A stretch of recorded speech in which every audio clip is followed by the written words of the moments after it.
So I'll just set this up for a minute. Last year I went to see a performance from Dallas Chamber Symphony and was just blown away. I had no idea. Nobody had told me about it. I just happened to hear about it. And they were part of their program. They were doing this thing with short films, and of course that's the kind of stuff that I'm really interested in. And I was just really impressed and taken by how the energy of the room. And also the talent and the energy of the artistic director. So we met after that and talked about trying to collaborate on something, and this is what we decided to collaborate on. And before I let Richard take over, the other thing I want to say is my true hope is this is the beginning of many collaborations to come. I really have enjoyed this very, very much, and I think it's really awesome. So it's all yours. All right, thanks. Well, thank you for staying around. I know many of you have been here all day. I'm Richard McKay. I'm the artistic director of the Dallas Chamber Symphony, and our ensemble is a new one. We emerged on the scene at the same time that they built and opened the new Dallas City Performance Hall in the Arts District. And much of our mission is, as you may well know, chamber orchestras generally perform a different repertory than large symphony orchestras, so that's part of our mission. But also one of the things that we've tried to do from starting at our second concert was to debut particularly silent films and to screen them, classic silent films, and then to screen them with new film scores that we've commissioned from film composers all over the country.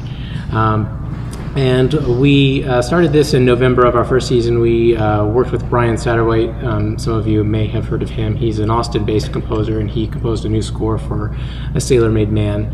And it's a great 40 or so minute film. And that was really what launched the program. And it's been a very popular silent film series that we've kept as a major part, a component of our season every year.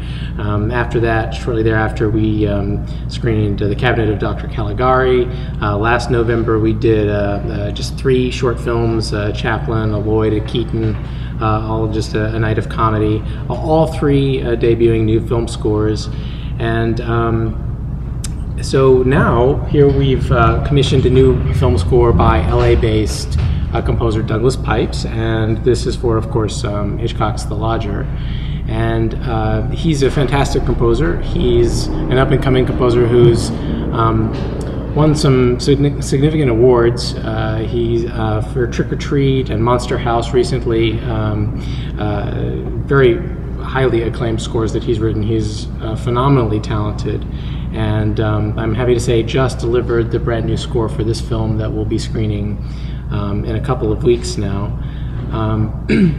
So that's a major part of what we do. One other thing that Bart had mentioned is this other project that we have, which is called Sight of Sound, and it's an international annual film competition where we select a playlist of music, and they're all short pieces, but we solicit entries from filmmakers to make an original film for pairing with these pieces of music. And what we do is, in concert, we will screen their film, we will synchronize our performance to their film, based on a recording that they've used and snapped their film to. But we are pretty deft at timing our performance perfectly. So whereas you might see a lot of performances with various orchestras where they might screen a film and you might hear sections of the film score, or you might get something that's highly improvisatory and something that's not custom made for that film,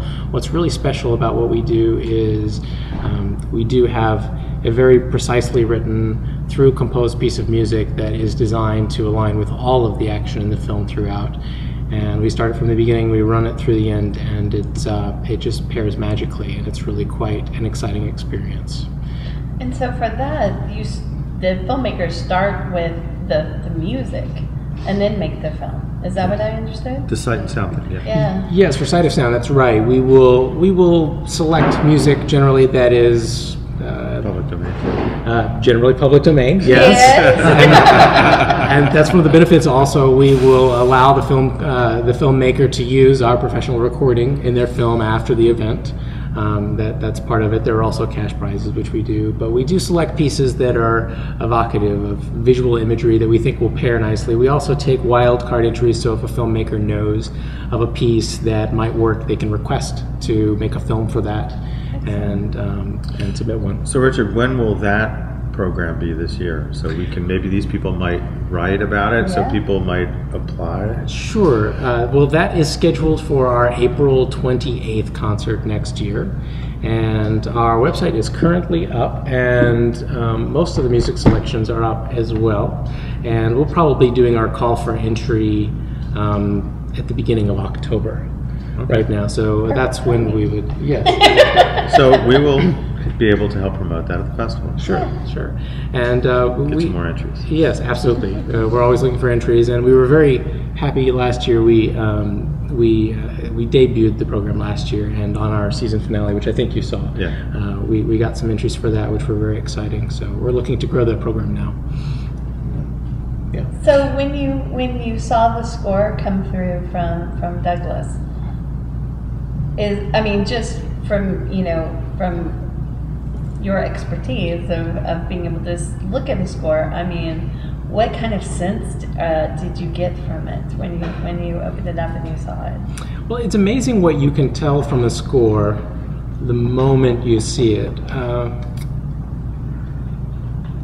I should start by saying that the process for these composers is very unique, and so the product that I get is unlike what I ordinarily see in a score. For example, most of these composers are working with directors, collaborating on a film that is being made currently, and so they have to be very political about making sure the director is happy, making sure the studio is on board with everything that's happening, and they also often have to communicate with people to arrive at a concept for a score that matches the film, is something that the composer is comfortable writing, something that musicians can perform, and something that the director likes.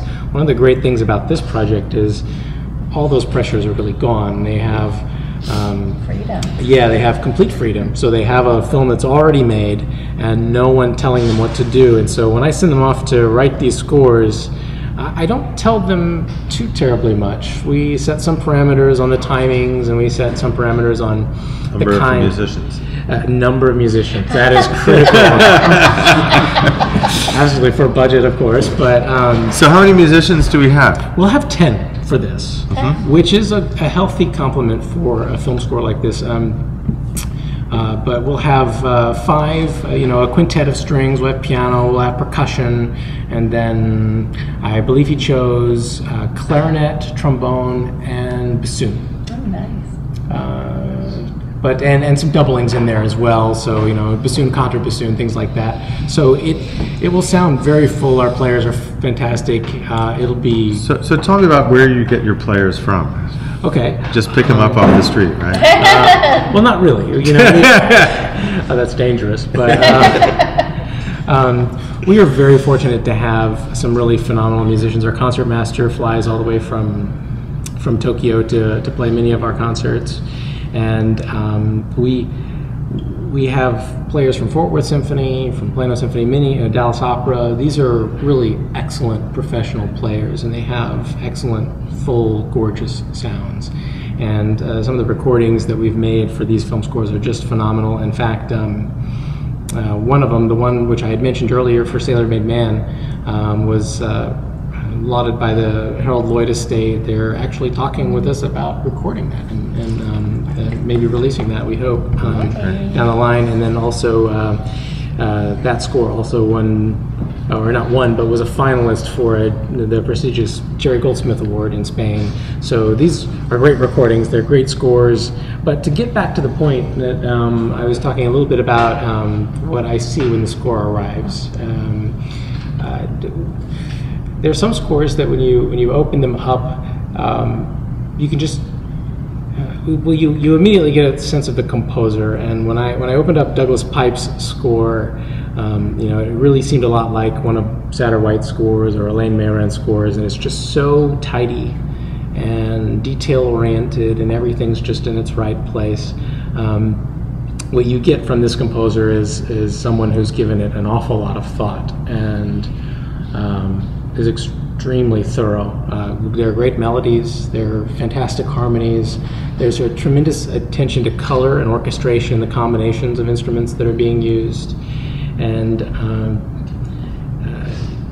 it's interesting that most of these composers, you could almost go in any direction, but one direction that most composers never go in is, moving toward serialist or atonal music, because that never seems to work, or even too modern a language. I would go so far as to say that the cinematic or the sound world that people are accustomed to in modern mainstream film, what you might see in the latest superhero flick or something, is totally inappropriate for this kind of film. It just doesn't work at all. It's a gorgeous language and it's very modern and it's beautiful. But what works best in these classic silent films is something that's much more old-fashioned, much more American, early 20th century in sound, remarkably more chromatic and functional in harmony than what we're accustomed to today, which tends to be more modal. And there tends to be more harmonic stasis. What you get from these films is a constantly moving harmonic language that's always moving into a new area. It's ragtime works great, a big band sort of sound works great. When you get too modern, it tends to bring you out of the film. So the best composers, in my opinion, when I see them, are the ones that are working in this old-fashioned style. What is the process that you're about to undertake? Because this is kind of when the fun starts for you guys. Next couple of weeks. Right. Our orchestra will read this score for the first time the Monday before the performance, and we will have a double rehearsal. So we'll have a morning and an afternoon rehearsal on that Monday, and then we'll reconvene on Wednesday for an open dress rehearsal at the hall, which people can come to. It's free, and you can come see how we synchronize that to the film. And that dress rehearsal will be the first time that we will sync image to the music. And what time is that going to be?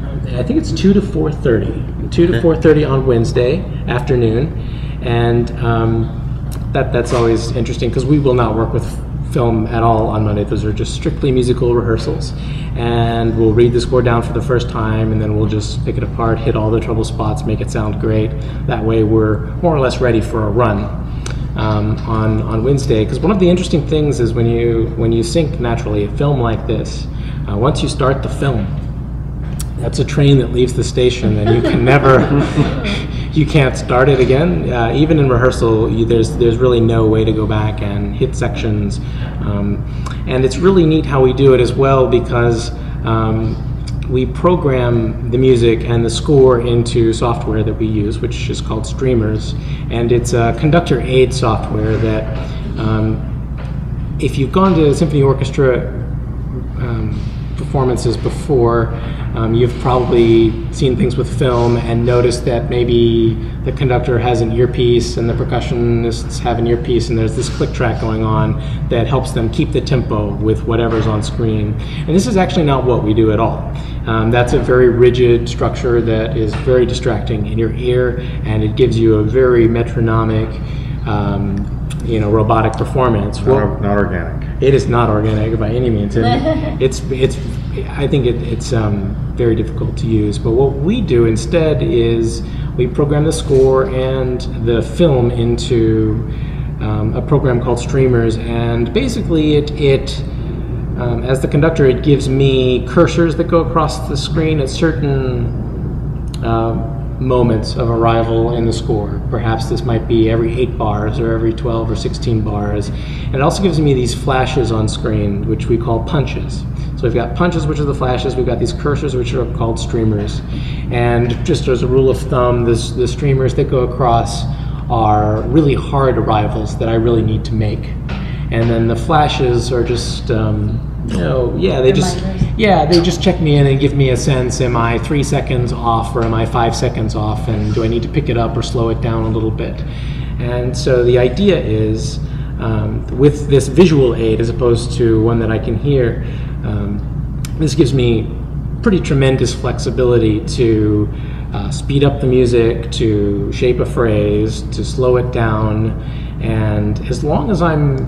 Catch up. Yeah, as long as I catch up, as long as I slow down at the right place, I can always keep it more or less to the action on screen and make sure that those moments that have to be perfectly, like if somebody gets hit on the head, you really gotta you gotta nail it. And those are the streamer arrivals as well. So that's how we do it with computers and with visual aids, and it works beautifully. It's totally not distracting.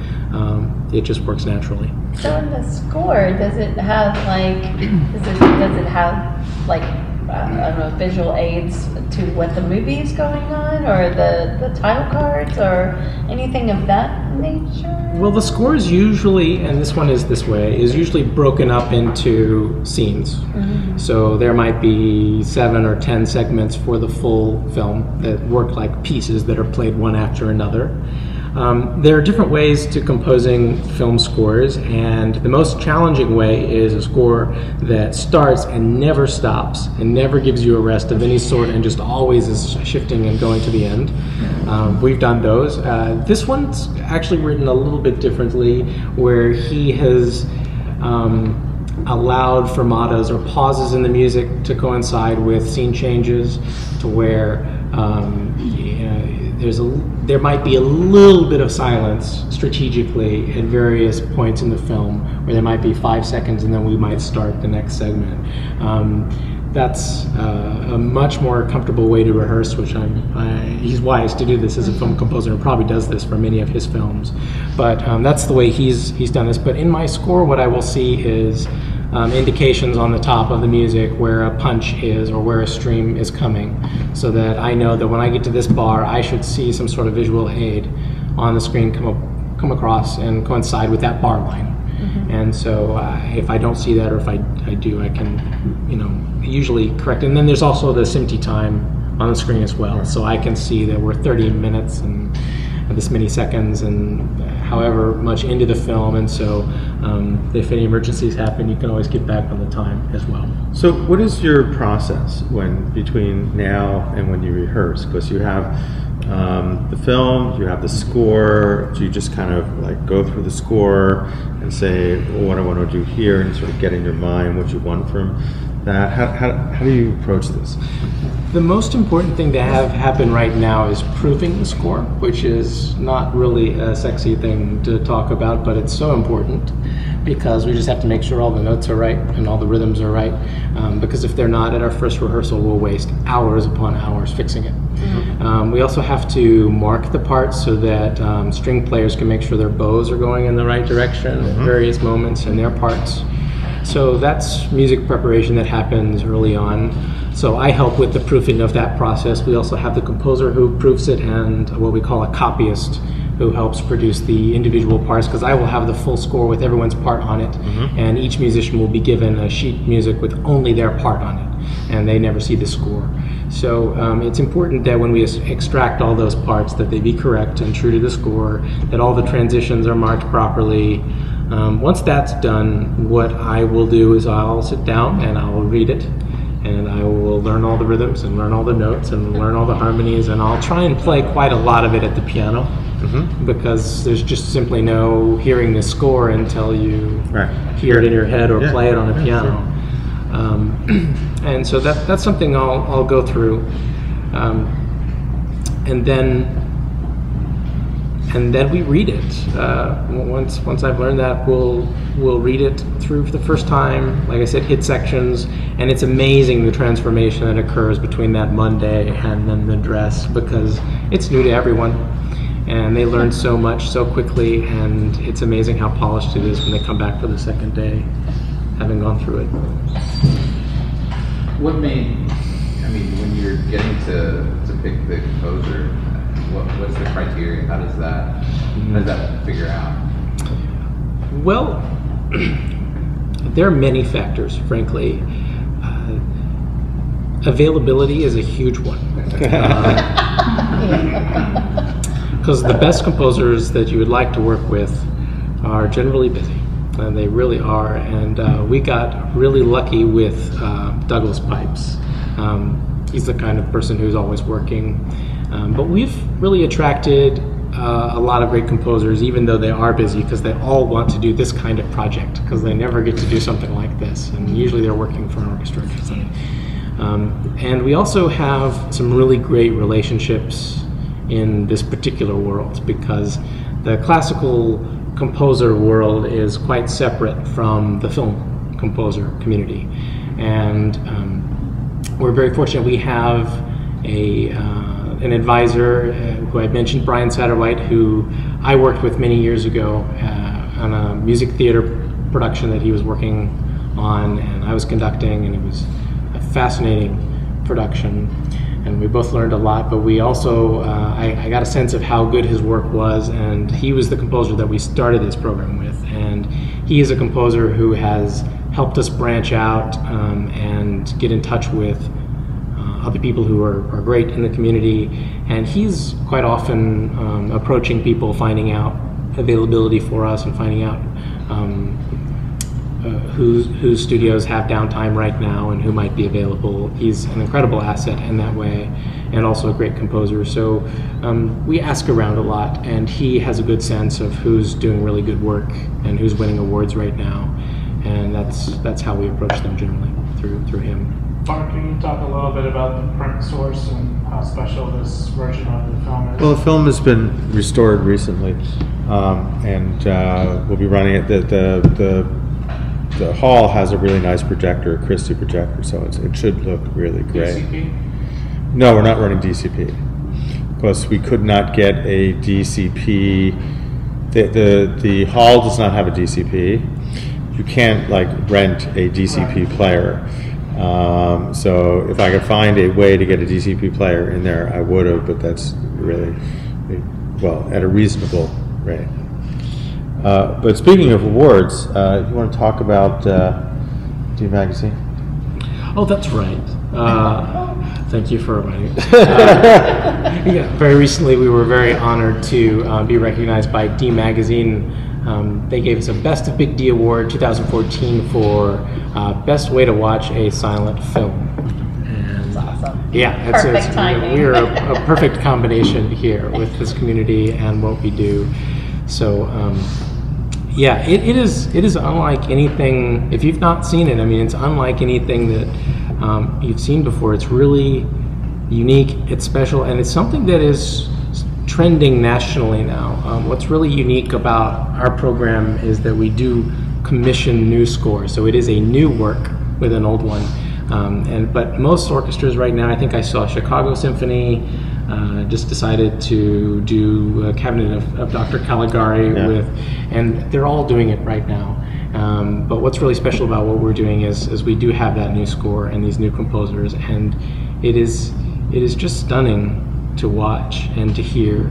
Just the quality is phenomenal. You will not be disappointed. It's magical, truly. General question here, and Bart may know the answer. No one may know the answer. Do either of you possibly know where this was done first? Other than when it actually was done back then. When was the resurgence of live music with cinema?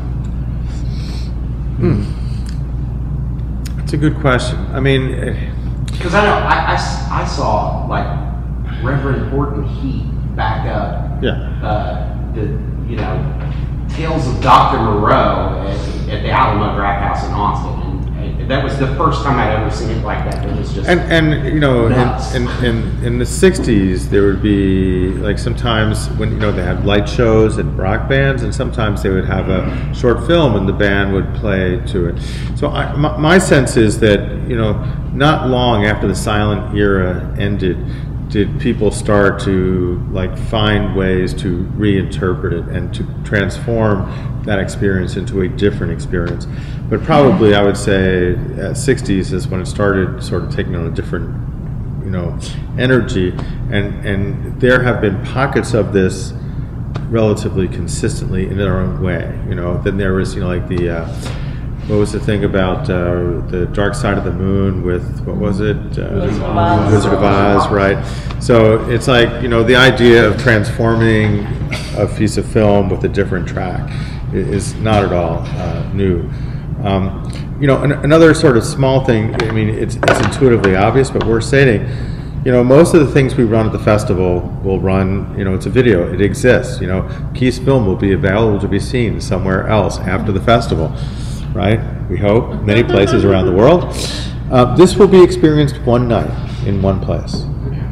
And that's, if I might add on to that, one of the really special things about what we're doing here is, you know, I have experience working with various orchestras, and generally when you get these shows that have film and music to them, they are produced by very large studios, and you know, you rent these works, and you'll call up you'll see it in a catalog, and you'll call them up, and you're like, I would like to rent this Wizard of Oz such and such. It arrives in you know, a package, and it's the same show that everyone else in the country is using too, and it's a packaged deal that you get, and there's nothing wrong with that at all, but that's not at all what we're doing. Also, we're doing something that is unique to this concert hall and this audience and our organizations on this one night in October. And it is a premiere, and it's a world premiere of a score. It's totally unique, and it's locally grown, which is so special. It is a much greater feat, in my opinion, to create the new art than merely to replicate it and perform it again around, which that's where the magic is for me. It's beautiful. So, how do you work with your talent? Like, is it different when you're dealing with the film aspect of it compared to when you're just doing a regular session with them? I mean, do you approach it differently with?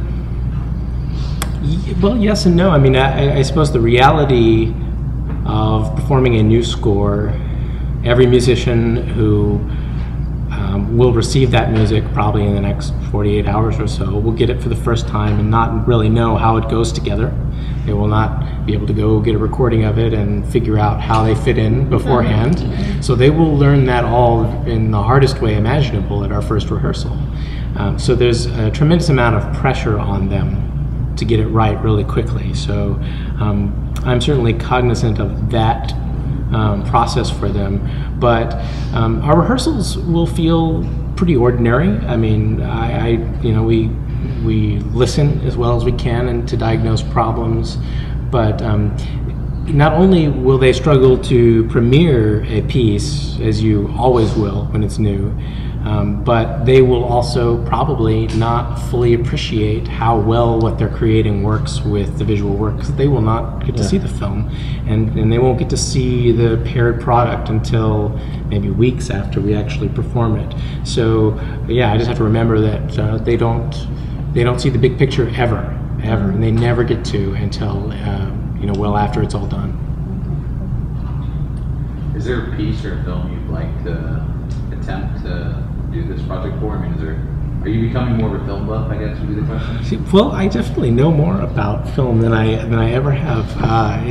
I've learned a lot, and I wouldn't want to answer what I have probably in the queue, because that's special. We'll just take on intolerance. 8 hours. 8 hours of greed. It'll take us 10 years to raise the money and to, keep it all going. But, enough of these comedies and these melodramas. But believe me, we will come up with something completely different next year that you'll just say like, oh, how did they think of that? And we don't know how we'll think of that, but we will. Is there anything that you want to add, Richard? And please tell about the rest of your season too. Okay. Well, film is probably 30% or so of our season, so we will, of course, with this production with the Lodger in October, we'll also have another comedy screening. It'll be Harold Lloyd's Bumping Into Broadway on February 17th, and it's adorable. It's just a short comedy, and we'll be pairing that. Quite often we will pair these screenings with a traditional concert format. So for example, in the first half we'll perform Copland's Appalachian Spring, and then on the second half we'll do the film screening. And what's great about the chamber setting and this repertoire is that when we do commission these new film scores and we do choose these films, we use the exact same instrumentation that we would use elsewhere on that program. So the instrumentation we use for the Appalachian Spring Suite will be exactly what we use for the film on the second half, which is a great way of just making everything just work perfectly in harmony together and just fit for an overall evening experience. And then Sight of Sound, which I had mentioned, will be April 28th, and we're hoping to screen several brand new films to just fantastic music on our program that evening. And last year we also we did that in addition to just performing Beethoven's Second Symphony. So our concerts are usually a blend, but like I said, 30% or so is always film for our season. And we'll help get the word out when the call for entries go. Bart, is it fun you get to, with VideoFest compared to other festivals, you switch up location more than any other person I've ever seen. Like, you get to go all over the damn Metroplex. Yeah, what is it about? We get to learn new problems every time. It's like just when we get to know how to do something, we'll go someplace else. Well, you know, some of it's, you know, opportunity, and some of it's like, you know, going to the Alamo was, you know, nice because that was new. You know, we like to explore new things. I mean, whatever I do, I try to reinvent what we do and not to just take it as gospel. This is what we always do, so we'll always do it this way. So that's fine. I have no problem. And, you know, it's a lot easier. Back in the old days of running the festival, just like getting a computer to a projector took like, you know, 3 boxes and 4 hours of work. And now you just plug it in and it's there. For most of where we're doing this year, we don't have to get a video projector. Every place we're going already has them. I mean, there's some finessing we have to do, but the actual tech of going to a new environment is not nearly as much of a trouble as it was in the past.